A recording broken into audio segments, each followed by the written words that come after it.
Venezuela के बाद अमेरिकी राष्ट्रपति डोनाल्ड ट्रंप लगातार मैक्सिको और कोलंबिया को धमकी दे रहे हैं।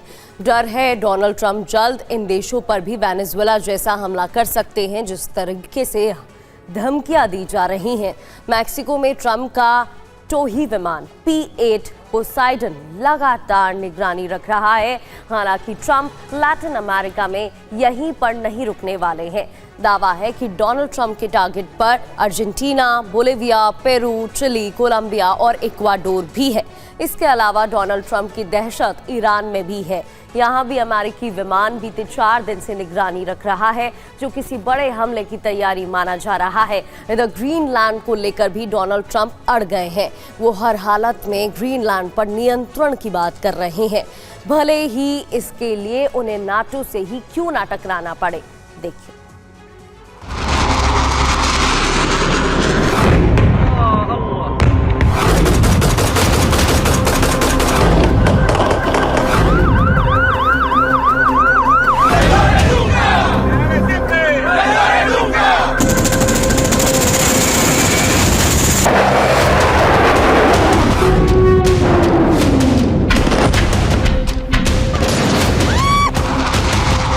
सड़कों पर भीषण गोलीबारी,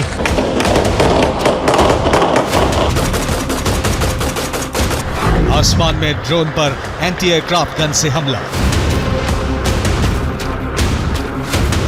सड़कों पर सेना का काफिला, आसमान से जमीन की निगरानी करते सुखोई फाइटर जेट।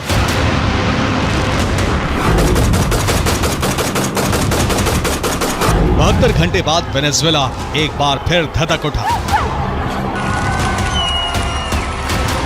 बीती रात राजधानी काराकास की सड़कों पर सीरिया जैसा तांडव नजर आया।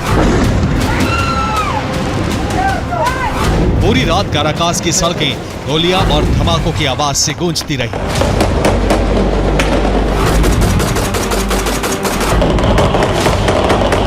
आधी रात काराकास में अचानक गोलीबारी शुरू हो गई। ये गोलीबारी वेनेजुएला के राष्ट्रपति भवन के पास हुई। इसके अलावा आसमान में संदिग्ध ड्रोन देखे गए।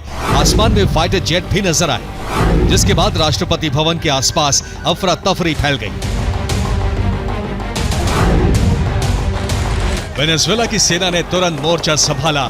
सड़कों पर सेना के जवान उतर आए। एंटी एयरक्राफ्ट गन से ड्रोन पर फायरिंग की गई। जवानों ने सरकारी इमारतों को तुरंत खाली करवाना शुरू कर दिया। साथ ही वेनेजुएला के गृह मंत्री भी सेना के साथ सड़कों पर दिखे।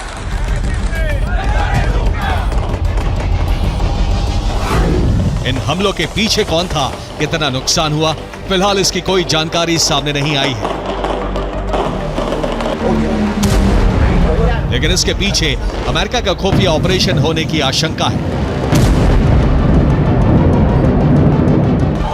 दावा है कि डोनाल्ड ट्रंप वेनेजुएला की कार्यवाहक सरकार चलाने वाली डेल्सी रॉड्रिगेज को डराना चाहते हैं। ट्रंप बार बार उनका हाल मादुरो जैसा करने की धमकी दे चुके हैं,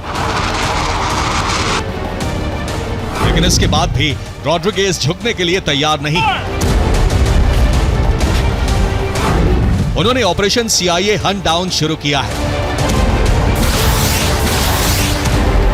जिसके मुताबिक देश में छिपे CIA एजेंट्स को ढूंढकर ढेर किया जाएगा। उन लोगों की भी तलाश है जिन्होंने अमेरिकी ऑपरेशन में साथ दिया। साथ ही ऐसे नागरिकों को भी पकड़ा जा रहा है जो मादुरो के अपहरण से खुश हैं। ऐसे में माना जा रहा है कि अमेरिका संदिग्ध ड्रोन भेजकर वेनेजुएला की कार्यवाहक राष्ट्रपति को डराना चाहता है, ताकि वेनेजुएला को अपने हिसाब से चला सके।